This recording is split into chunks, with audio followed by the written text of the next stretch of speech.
Ça enregistre normalement. Top. Salut Gabriel, bonjour à tous. Salut Arnaud, merci de me recevoir, je suis très content d'être là. Eh bien, merci à toi de venir. Je suis très content d'avoir ces nouvelles séries d'épisodes du podcast Comment lever des fonds avec sa startup, où on a des investisseurs qui viennent. Du coup, tu es mon deuxième investisseur. Bienvenue. On va rentrer dans plein de questions que beaucoup d'entrepreneurs se posent parce que peu d'entrepreneurs savent comment ça marche un fonds d'investissement. Mais avant qu'on commence, est-ce que tu peux te présenter en quelques secondes, pas quelques minutes, mais rapidement du coup, qui t'es et qu'est-ce que tu as monté? Ouais, bien sûr, avec plaisir. Donc à nouveau, merci de me recevoir et trop content de parler de tous ces sujets. Je m'appelle Gabriel Jarosson, je suis ingénieur de formation. Pendant presque 10 ans, j'ai été entrepreneur, j'ai monté beaucoup de boîtes, pas toujours avec du succès, j'ai eu beaucoup d'échecs et donc beaucoup d'apprentissage. J'ai quand même revendu 3 boîtes que j'ai créées, qui n'étaient pas des exits en dizaines de millions d'euros, mais il faut quand même créer suffisamment de valeur pour le vendre. Donc trois exits à mon actif en tant qu'entrepreneur. J'ai commencé à investir dans les startups en 2013.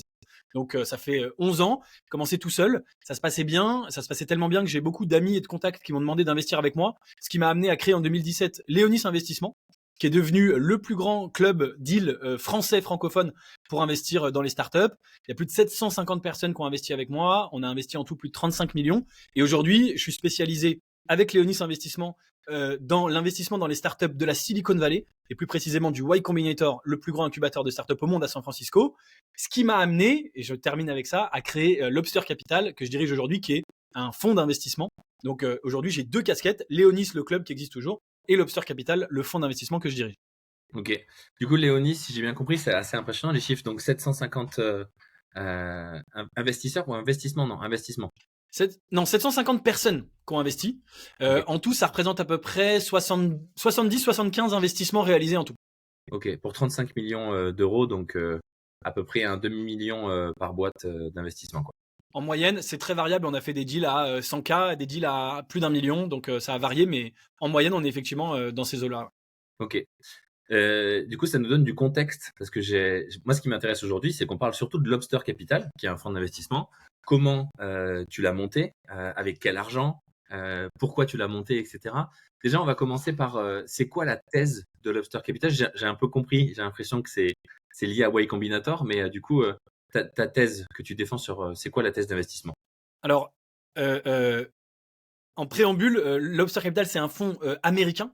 Et la loi aux États-Unis interdit de partager la thèse du fonds. Donc, si je réponds tel quel à ta question, je suis dans l'illégalité. Ce que je peux te dire, et ça va quand même te permettre de comprendre grosso modo ce que je fais, c'est que Lobster Capital investit dans des startups américaines du Y Combinator.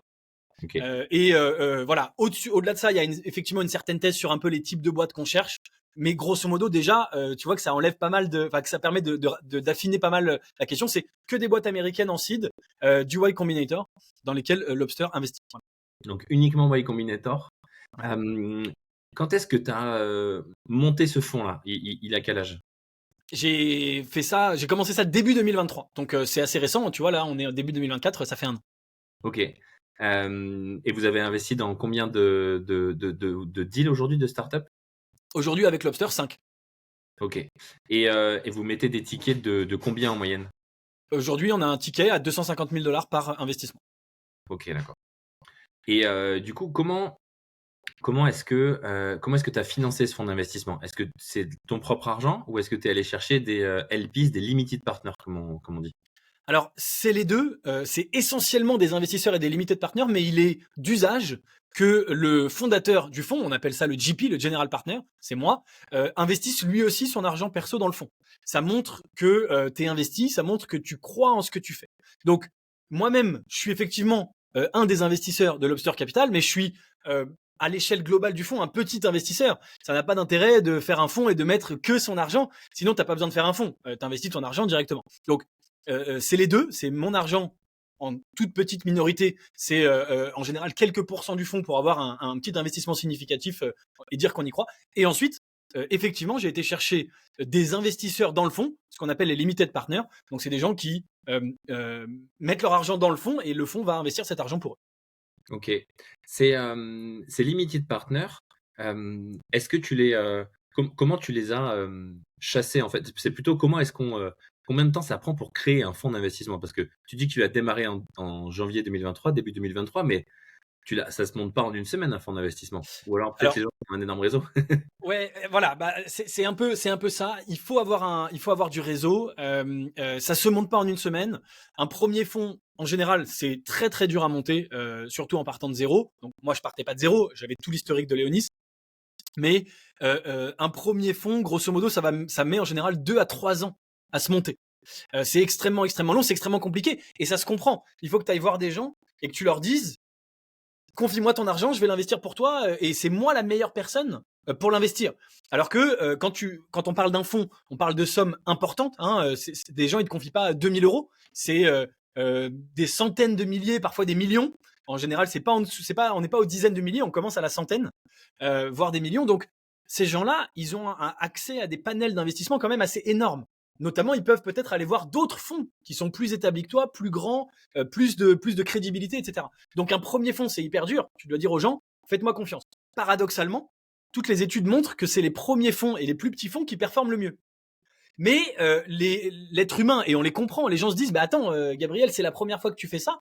Encore une fois, moi, c'était pas la première fois, j'avais l'historique, mais quelqu'un qui monte son premier fonds, c'est la première fois que tu fais ça. Comment, qu'est-ce qui me prouve que tu vas y arriver? Donc ça prend entre 2 et 3 ans. Moi, j'ai la chance d'avoir été beaucoup plus vite. Encore une fois, je suis un cas un petit peu particulier. Je partais pas de zéro. 2023, c'était aussi probablement l'une des années les plus dures pour lever un fonds. Donc, je veux pas te dire que c'était évident. Et puis, pour répondre à ta question de comment tu fais, effectivement, il faut trouver les bonnes personnes et les convaincre. Je pourrais t'en parler pendant 24 heures, mais c'est ça. C'est comment tu trouves les bonnes personnes et comment tu arrives à les convaincre. Ben, en parlant de convaincre ces LPs là, euh, pourquoi, c'est quoi là ou les raisons pour lesquelles ils t'ont suivi? Qu'est-ce qui fait qu'ils t'ont dit OK, je te fais confiance, j'y vais? C'est quoi l'argument qui les a convaincus? Ou peut-être que les croyances qu'ils avaient peut-être? Alors, grosso modo, si tu veux, encore une fois, mon cas, il est particulier dans le bon sens du terme. Pour moi, c'est plus facile de les convaincre. Je leur explique deux choses. Je leur explique d'une part, j'ai accès au meilleur deal flow du Y Combinator. Donc, je reprécise, le Y Combinator, c'est un incubateur de startup à San Francisco.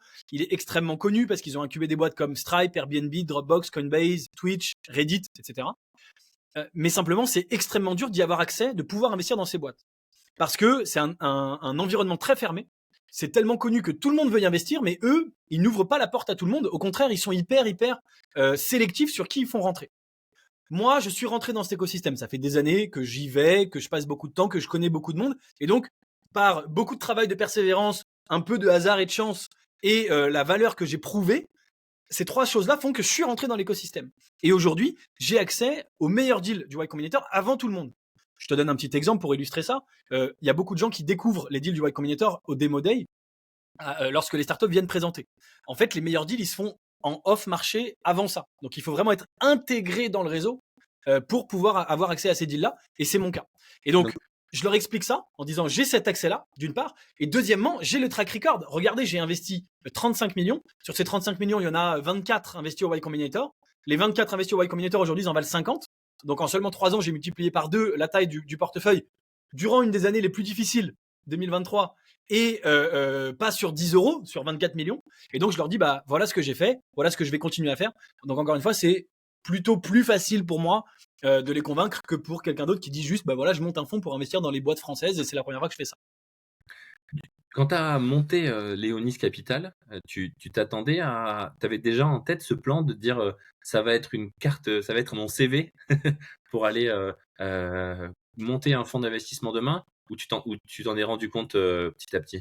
Euh, Honnêtement, au début, non. Alors, c'est Léonis Investissement, tu as dit Léonis Capital, bon, peu Désolé. importe. Hein. Léonis Investissement, pas vraiment au tout début. Au tout début, j'ai vraiment créé Léonis pour résoudre mon propre problème. Mon propre problème, c'est que moi, je voulais mettre des petits tickets. Et la seule chose qui s'offrait à moi, c'était les plateformes en ligne. Et je voyais bien que sur les plateformes en ligne, il n'y avait pas beaucoup de deals et pas de très bonne qualité. Et je voyais que les très bons deals, ils se faisaient en privé, off-market, encore une fois. Et donc, je me disais, comment je peux faire? Et j'ai créé Léonis pour répondre à ce problème-là. Donc, au tout début, non.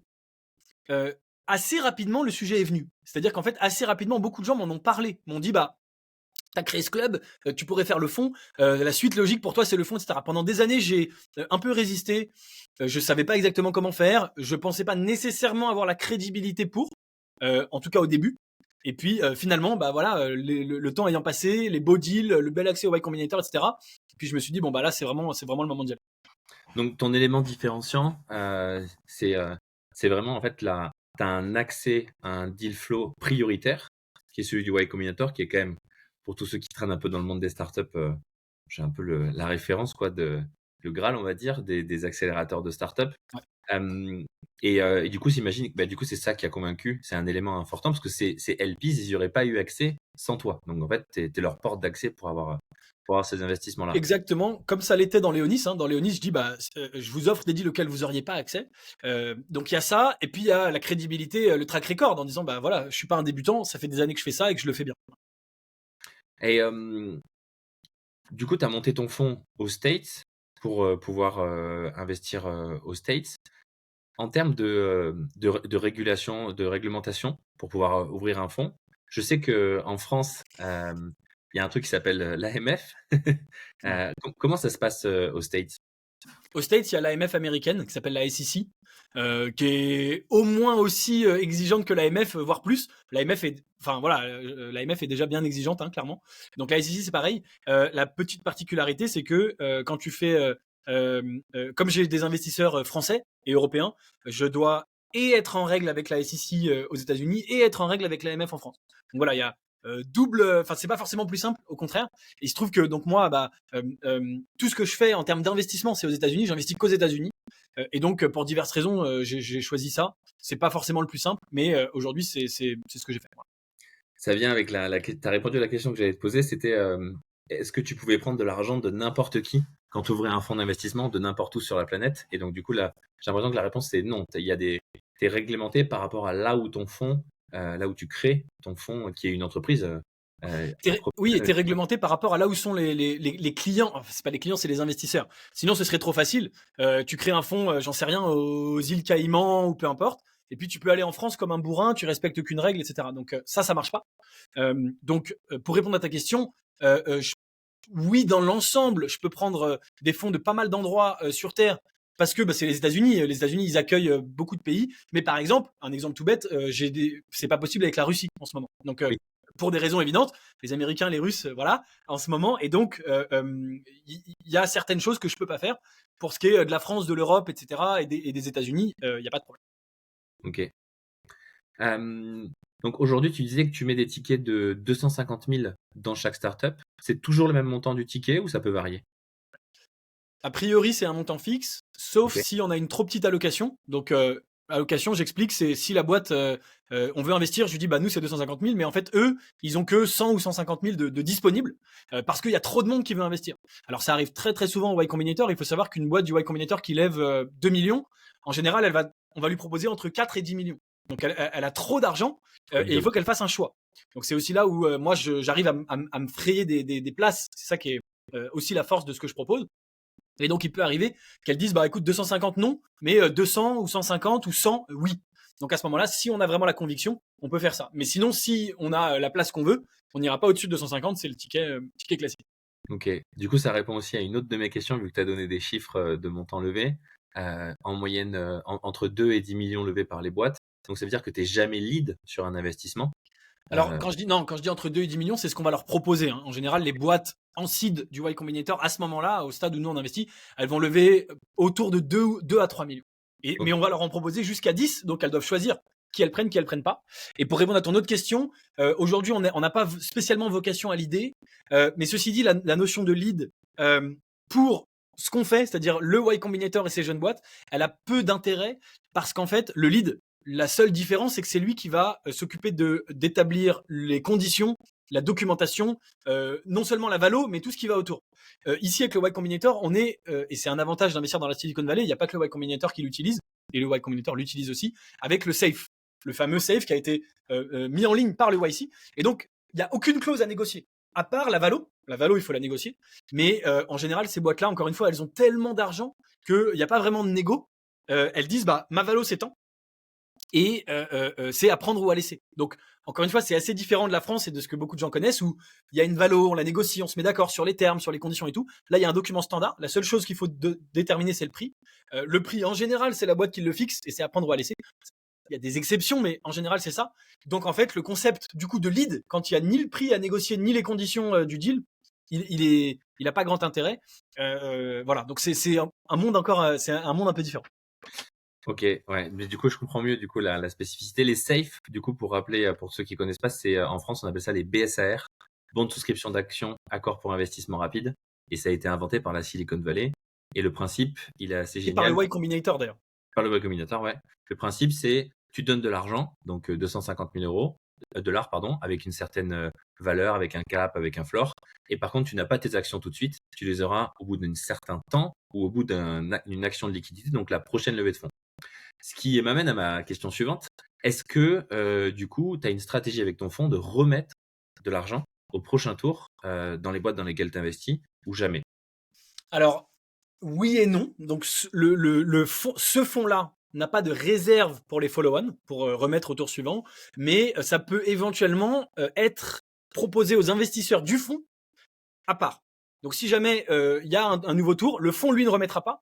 Mais si on pense que ça peut valoir le coup de remettre, eh bien, on peut proposer aux investisseurs qui sont dans le fonds, aux LPs, de dire, bah, c'est pas inclus dans le fonds, mais si vous voulez remettre, on y retourne. Et, mais du coup, alors, comment ça se passe? C'est eux qui vont remettre en leur nom propre ou ils vont, à travers le fonds, remettre? Non, c'est à part, c'est un SPV en dehors du fonds. Ouais. Ok, d'accord. Et dans ce cas-là, toi, tu prends une commission sur ces conseils, sur ces suivis, ou peut-être sur la réussite de l'investissement, ou alors du coup, non, c'est du pro bono, ben, ça fait partie aussi de l'avantage d'être dans le fond et d'être un LP du fond. En général, c'est les mêmes conditions que le fonds. Donc, c'est ce qu'on appelle du 2 and 20. Hein. D'ailleurs, je crois que tu voulais me poser la question. Donc, comment un fonds gagne de l'argent? 2 and 20, donc c'est 2% de management fees sur le montant investi et 20% de carré d'intérêt, c'est sur la plus-value à la sortie. Donc, tout simplement. Juste, j'aimerais bien détailler. Je connais cette règle des 220. Un gros coucou à Aramatar qui nous écoute, qui m'a bien expliqué ça en long, en large et en travers. Mais pour être sûr que je vais la réexpliquer pour être sûr de ne pas l'avoir oublié, puis pour que tout le monde comprenne. Je vais donner un exemple. Donc, mettons que tu as un fonds qui a 10 millions dans lequel les gens ont mis 10 millions d'euros. 20, donc 220, ça veut dire que chaque année, toi, tu consommes 2% de ce fonds pour tes frais de gestion. Donc 2% de 10 millions, ça fait 200 000, si je dis pas de bêtises. Non, C'est ça. c'est ça, ouais. Donc 200 000 euros, ça c'est tes frais de fonctionnement. Donc c'est ce que le fonds dépense pour les salaires, les locaux, tout ce que tu as besoin, les déplacements, etc.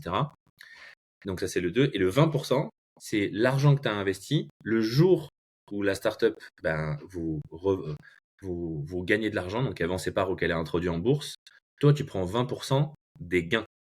Uniquement des gains, effectivement. Uniquement des gains. Donc d'abord les LPs, mettons vous avez mis 1 million dans une boîte, d'abord on rembourse les 1 million aux LPs, et si jamais elle vous rend 10 millions, ben sur ces 9 millions, toi tu prends 20%. C'est ça. Donc ça veut dire que finalement, de 20, tu vas pas gagner de l'argent tout de suite, en fait, parce que 2%, c'est pas vrai, c'est plus pour payer ton loyer et tes charges, quoi, on va dire. Enfin, je veux dire, Complètement. c'est pas ça qui te rend riche, donc c'est les 20 qui te rend riche. La dernière fois, j'en parlais avec Victor, je crois que c'est. Il y a une part du métier d'investisseur qui est, je pense, la plus primordiale. C'est pas finalement d'investir, parce que ça, c'est un peu ton. Ok, tu as un avantage incroyable, tu as tes entrées au Y Combinator, etc. Mais c'est pas quand tu investis que tu gagnes de l'argent. C'est quand tu sors. C'est vrai. Du coup, comment est-ce que toi, tu gères cette sortie? J'imagine que tu n'y as pas encore été confronté. Ça fait qu'un an, ou peut-être que tu y as déjà été confronté? Si, moi, tu sais, moi j'ai investi depuis 2013, donc j'en ai eu un paquet des sorties, ouais, bien sûr, heureusement. Donc chez Léonie, c'est toi, comment comment est-ce que toi tu t'appréhendes cette partie du métier? Comment est-ce que tu t'aides les startups à maximiser leur sortie et à maximiser la tienne? Alors, il y a plusieurs choses pour te répondre, mais la chose la plus importante, c'est que moi j'investis que dans la Silicon Valley, ça y est, je l'ai dit et redit, et il y a 10 fois plus ou 100 fois plus de sorties là-bas. On connaît tous le problème des licornes françaises où il n'y a pas de sortie. Blablacar, ça a été créé il y a 14 ans et il n'y a toujours pas de sortie, personne ne va les racheter. Donc, toi, tu as investi dans Blablacar au tout début, tu avais investi 10 000 euros, aujourd'hui ça vaut 2 millions, tu t'imagines arrêter de bosser, t'acheter une maison, mais tu peux pas les récupérer. Donc, tu es coincé. Alors, on va me dire, oui, il existe des marchés secondaires. Oui, mais ça marche un peu, mais pas trop, t'es pas sûr, etc. C'est pas comme un vrai exit. Aux États-Unis, des boîtes qui se font racheter et des licornes qui se font racheter, il y en a tous les jours.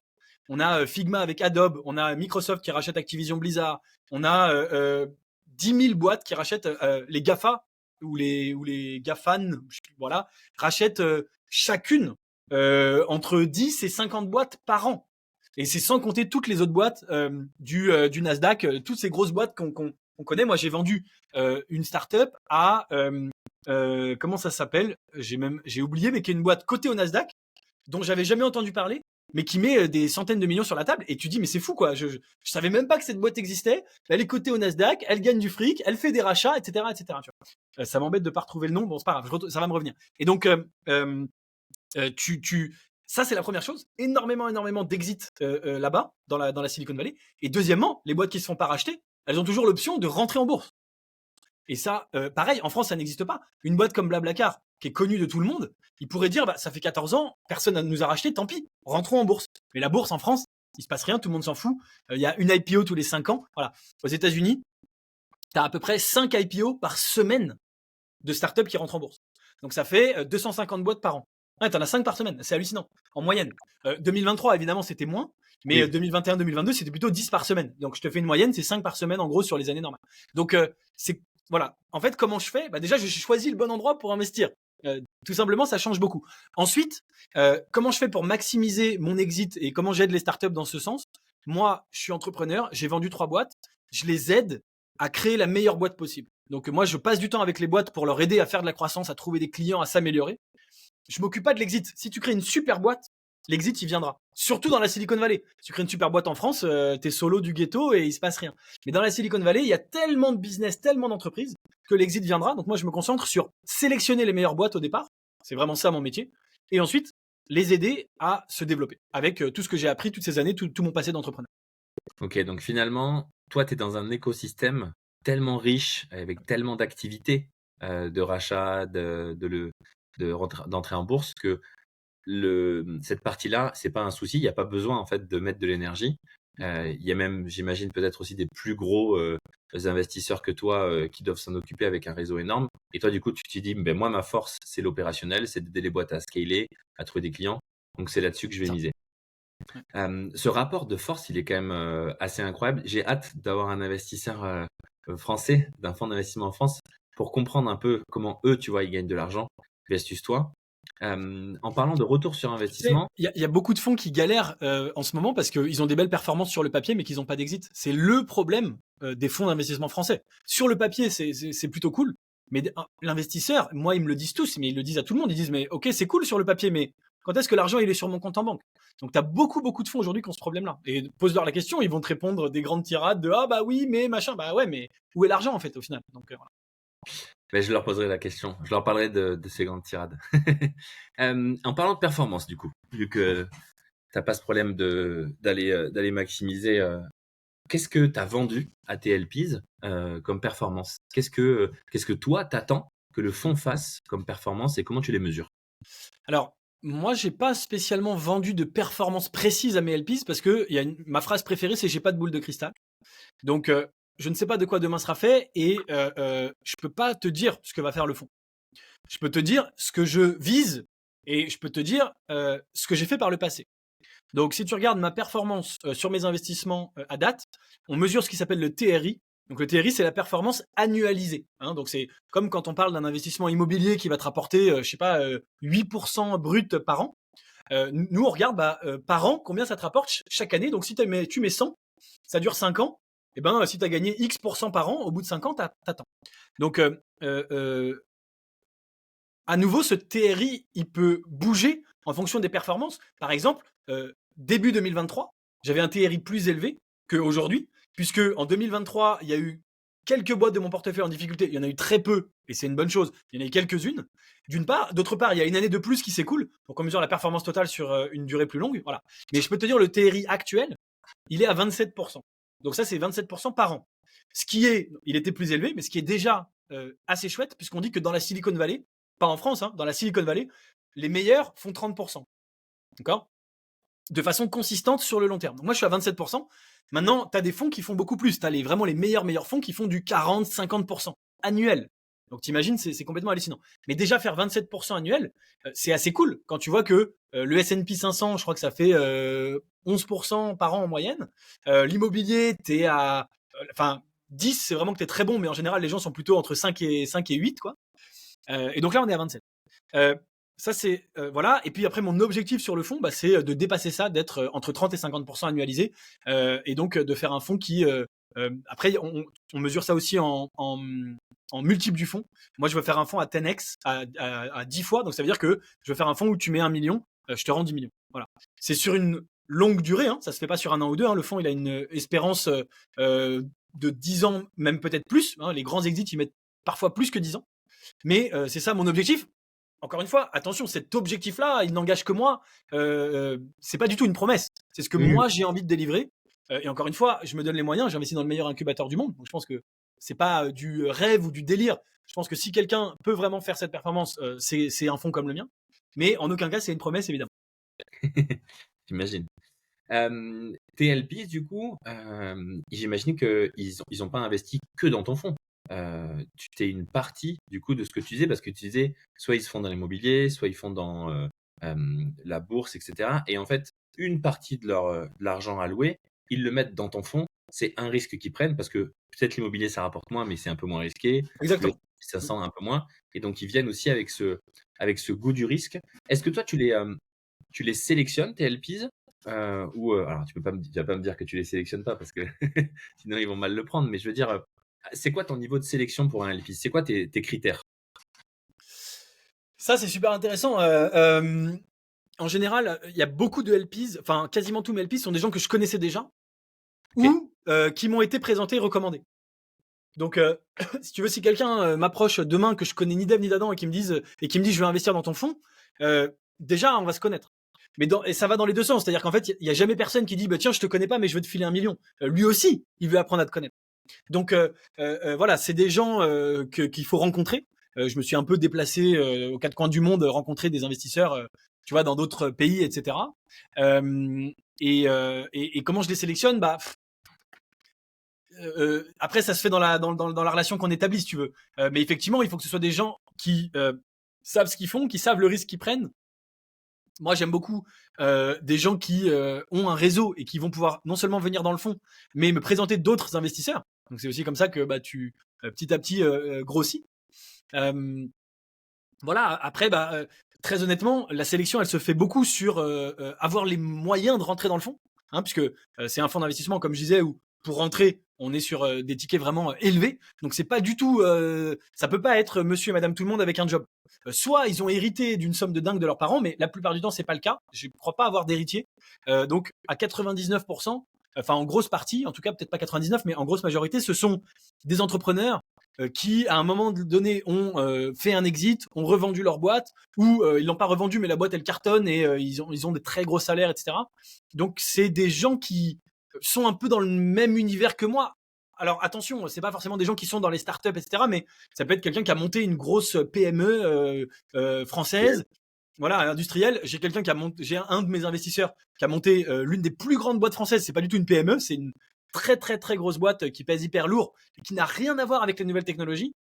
Mais ça lui permet bah, de diversifier, de faire un peu autre chose, etc. Donc c'est beaucoup forcément d'entrepreneurs, ne serait-ce que à cause du montant minimum requis pour investir.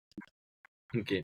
Et bah, du coup, tu réponds à chaque fois à mes questions avant que j'ai le temps de te les poser, parce que du coup, j'allais te demander si la plupart de tes LP, c'est des entrepreneurs de groupes industriels, entreprises, pas forcément tech, etc.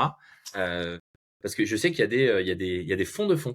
Tu vois, il y a des Ouais. fonds qui sont spécialisés dans leur métier, c'est d'investir dans les fonds d'investissement. Souvent, d'ailleurs, les CVC, les Corporate Venture Capital de grosses entreprises du CAC 40 ou autres, investissent dans des fonds d'investissement. Mais toi, du coup, c'est pas ton cas. Tu es allé chercher en fait enfin, c'est pas des particuliers, mais c'est pas des fonds, quoi. C'est des J'ai investisseurs. j'ai un fonds de fonds, effectivement. Ok. Et ok. Et du coup, ce fonds de fonds, j'imagine que c'est plus Est-ce qu'un fonds de fonds, il est plus exigeant, plus structuré en termes d'organisation? enfin, c'est comme ça que je l'imagine parce que c'est plus un professionnel, alors que ton investisseur qui a monté un groupe industriel, l'investissement, c'est pas son métier. C'est vrai. C'est une partie. Il alloue une partie de son argent, justement, il te le confie parce que toi, tu es un professionnel de l'investissement. Donc peut-être qu'il doit avoir des exigences un peu différentes. Complètement. Ces exigences, est-ce qu'elles ont modelé la manière dont tu avais structuré ton fonds, toutes les règles, ce que tu avais prévu? Ou est-ce qu'au contraire, tu es arrivé avec une copie qui était déjà suffisante? Alors oui, hein, un fonds de fonds effectivement est plus exigeant. En fait, c'est ce qu'on va appeler la due diligence. Ils vont aller beaucoup plus loin, te poser beaucoup plus de questions. Moi, j'ai eu 2 chances. Enfin, c'était des choix, mais premièrement, je suis parti avec un truc ultra standard. C'est-à-dire que j'ai pris le fonds le plus simple possible. Tu vois, il y a des gens qui font pas le 2 and 20, qui vont faire des trucs un peu créatifs, 1% et 25%, etc. machin. Et donc, tu passes un temps fou à expliquer aux gens ce qu'il y a derrière, pourquoi.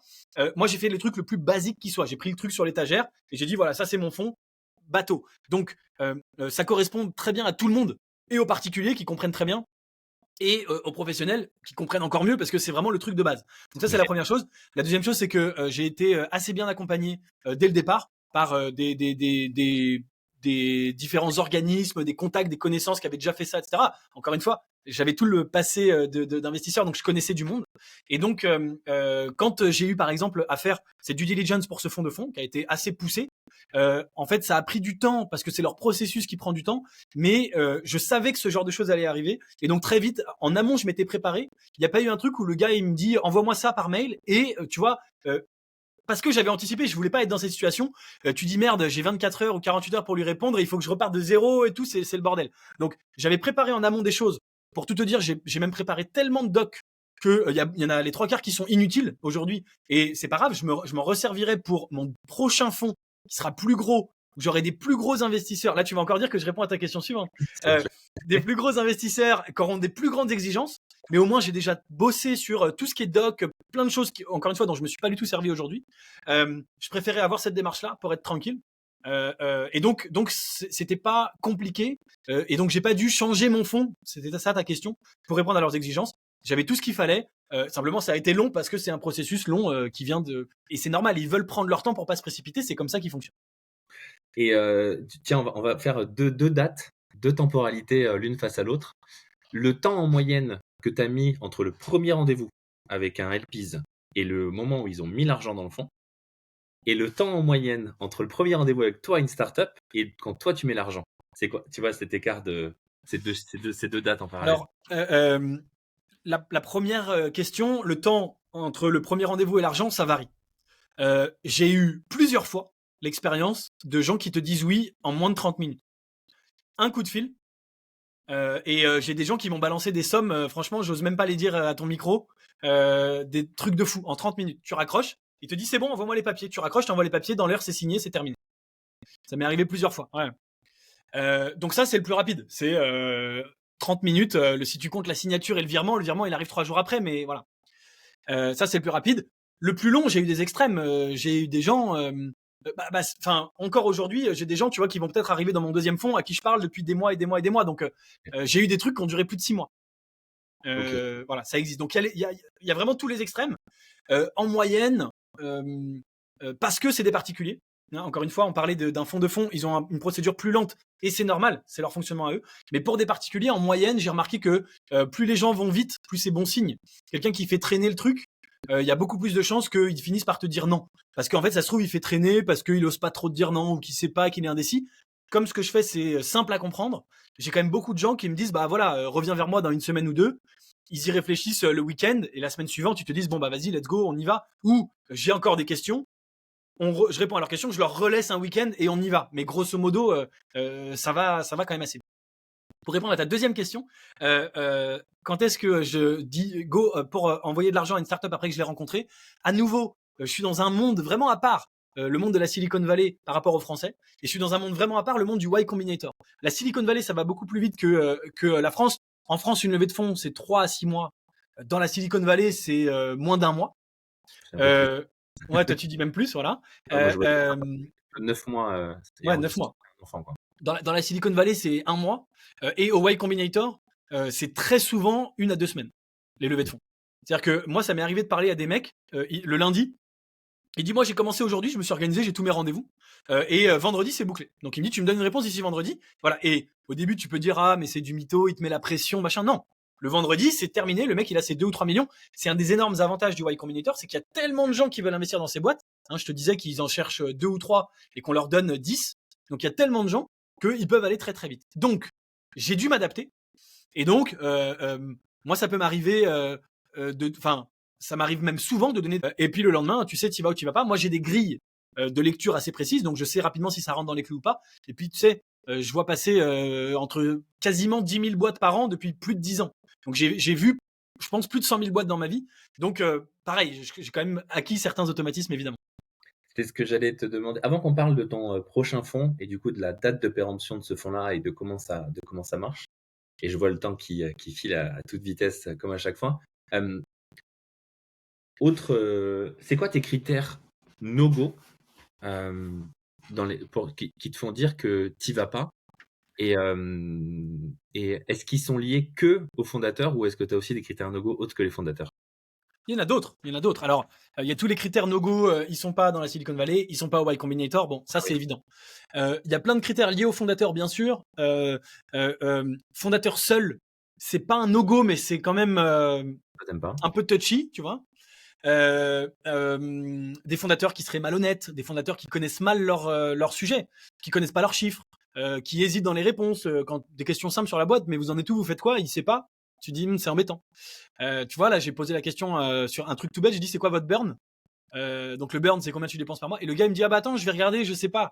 Tu dis, t'es le patron de la boîte, vous êtes 3, tu dois connaître ton burn. Surtout en ce moment, c'est un truc important. Donc, voilà. Après, au-delà des fondateurs, oui, il y en a plein aussi. Une boîte qui existe depuis 3 ans et qui n'a pas de croissance. Ou même depuis 1 an et demi et où tout est à plat. Une boîte qui fait des produits physiques. Moi, je suis que dans le digital. Une boîte, il y a 10 000 trucs. Une boîte qui fait un truc. Enfin, je vois beaucoup de boîtes qui lèvent des fonds, qui font juste un SaaS que n'importe qui d'autre peut faire. Moi, c'est ce que j'appelle dans mes critères d'investissement sur ma chaîne YouTube, etc. J'appelle ça l'avantage injuste. C'est-à-dire, demain, tu dis, voilà, je crée, j'en sais rien, un logiciel pour envoyer des emails. Donc, un concurrent de Mailchimp. T'en as 50. T'as ActiveCampaign, t'as machin et t'as bidule. Il y en a des centaines. Et il y a un bon marché. Tu peux même avoir de la croissance. Mais en fait, il n'y a aucune différenciation. C'est vraiment un espèce de. C'est pas un business, c'est une feature. Et donc, ça, c'est un truc, c'est un no-go. Je vois beaucoup de boîtes se faire financer. Et quelques années après, finalement, ça tombe un peu à plat parce que tu es en concurrence avec tout le monde, y compris avec Mailchimp qui a levé des centaines de millions. Donc, c'est pas forcément toi. Alors, si tu es au Y Combinator, tu as le plus d'argent que les autres. Peut-être que tu peux t'en sortir, mais même si c'est une boîte du Y Combinator, moi j'ai tendance à pas y aller. Donc voilà, il y en a un nombre infini, mais voilà déjà quelques exemples de no-go. Tu préfères les océans bleus que les océans rouges, du coup, si c'est ça les métaphores business, c'est plutôt les marchés qui sont pas encore attaqués, où il y a des trucs Pas forcément. nouveaux. Pas forcément. Enfin, alors ça peut, mais ça peut être aussi un marché déjà attaqué, mais on a vraiment un angle nouveau. On a vraiment un truc qu'on est les seuls à avoir et qui va être très difficile à copier. Donc, Ok. et si c'est un océan rouge, mais que tu te différencies grâce à ça et que c'est unique, ça peut être intéressant. Ok. Du coup, tu n'aurais pas investi dans Facebook? J'aurais pas investi dans Facebook pour une raison simple, c'est qu'ils monétisaient pas, ils ne gagnaient pas d'argent. Ils ont dit, on gagnera de l'argent quand on fera 1 milliard, quand on aura 1 milliard d'utilisateurs. Et par chance, ils y sont parvenus, mais c'est ce qu'on appelle le biais du survivant. On voit que Facebook a réussi, mais on voit pas les 1500 autres réseaux sociaux qui sont morts. Donc, j'aurais pas investi dans Facebook, et ça te montre que mes critères d'investissement sont pas une boule de cristal qui prédit l'avenir, sont une façon de réduire drastiquement tes risques, que la boîte aille à zéro, et d'augmenter tes chances que la boîte réussisse. Et ça montre aussi, enfin, tu fais bien de le justifier, parce que pour avoir investi dans Facebook, il aurait fallu avoir le nez creux par rapport aux 1000 et quelques réseaux sociaux qui étaient lancés Exactement. tous les jours à cette époque-là. Et du coup, il fallait trouver le bon, un peu comme qui aurait pu prédire que Amazon Voilà. était Et à ce moment-là, c'est du hasard. Et beaucoup de gens croient qu'investir dans les startups, c'est du hasard. Et moi, mon métier, c'est d'enlever le hasard. Et on peut le faire. C'est pour ça que j'ai ces performances. Mais donc, tu peux pas te permettre de dire, bah, si jamais ils ont 1 milliard d'utilisateurs, j'y vais. C'est a priori une mauvaise idée. Je parle au niveau du seed, hein, au tout début. Une fois que la boîte grossit et que tu vois ça y est, Facebook c'est en train de cartonner dans le monde entier, là tu peux y aller. Mais au niveau du seed où il n'y a pas de revenus, c'est beaucoup plus dangereux. Ça introduit beaucoup de hasard et c'est pas mon métier. Ok. Tu as commencé à nous dire que du coup, tu étais en train de réfléchir à un prochain fonds d'investissement. Donc les fonds d'investissement, alors il y a plein de modes de fonctionnement, tu parlais du 220, il y a plein. Mais il y a aussi cette notion de je vais lever de l'argent auprès d'LPs à un moment, je crée une poche, je sais plus comment on dit, il y a un terme. C'est une série, c'est un fonds numéro 1, et après tu lèves Ouais, un fonds numéro 2, fonds numéro 3.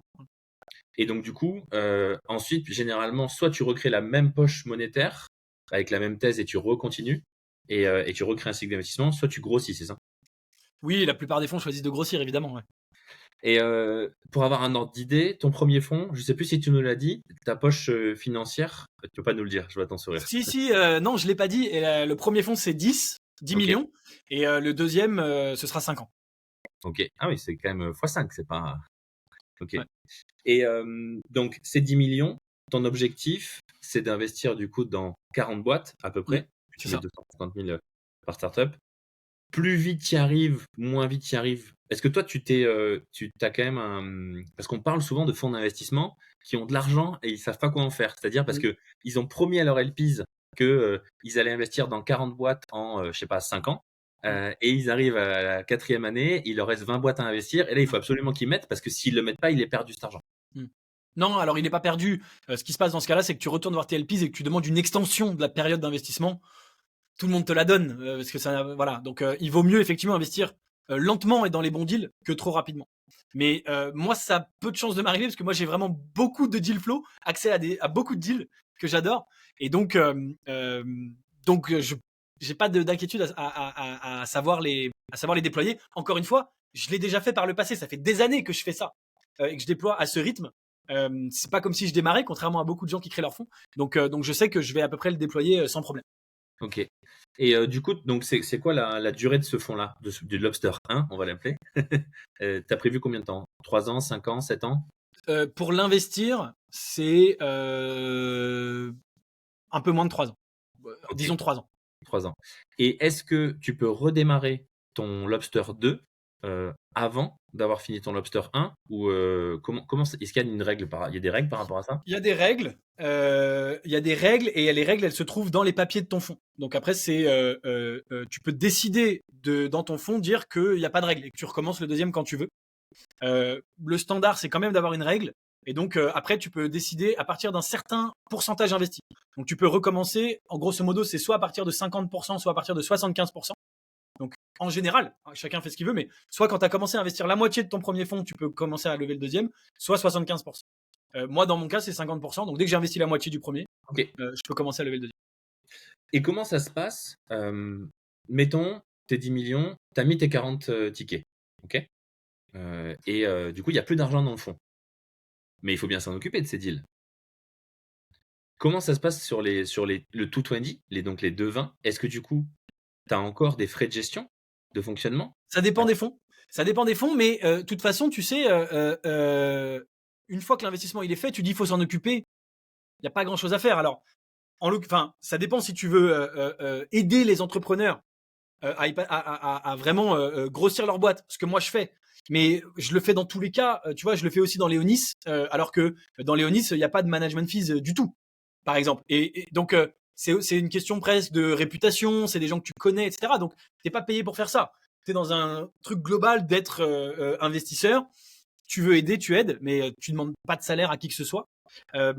Mais si il y a beaucoup de fonds qui ne font pas ça, une fois que tu as investi, il se passe rien, hein, rouler jeunesse. Donc c'est pas un gros sujet. Et en plus de tout ça, en général, une fois que tu as investi ton premier fonds, tu vas lever ton deuxième. Et donc, pendant que le premier fonds continue d'exister, toi, tu vas avoir des management fees sur le deuxième fonds. En général, c'est aussi ça qui se passe, bien sûr. Ok, donc un fonds, ça s'arrête jamais finalement. Tu continues. Si- Sauf qu'à un moment donné, si le GP fatigue et dit, ben voilà, je donne le relais et je m'en mets pas. Oui, ou si tu n'arrives pas à lever ton fonds suivant, hein, il faut que tes fonds performent pour que les gens continuent à te donner de l'argent. Hein, attention. Et il y a des fonds qui performent pas, malheureusement. Il y en a beaucoup d'ailleurs. Donc, voilà, il faut que tu continues à réussir à lever. Et si tu y arrives, effectivement, ça peut ne jamais s'arrêter, entre guillemets. Ouais. Ok, hyper intéressant tout ça. Merci beaucoup, Gabriel, d'être aussi transparent avec tout ça. Si vous avez des questions à nous poser, à poser à Gabriel, n'hésitez pas sur YouTube, sur LinkedIn, sur TikTok, pour ceux qui vont nous voir sur TikTok ou ailleurs. N'hésitez pas à les poser.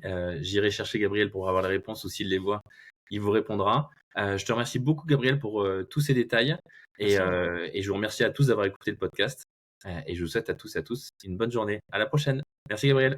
Merci, Arnaud, c'était cool.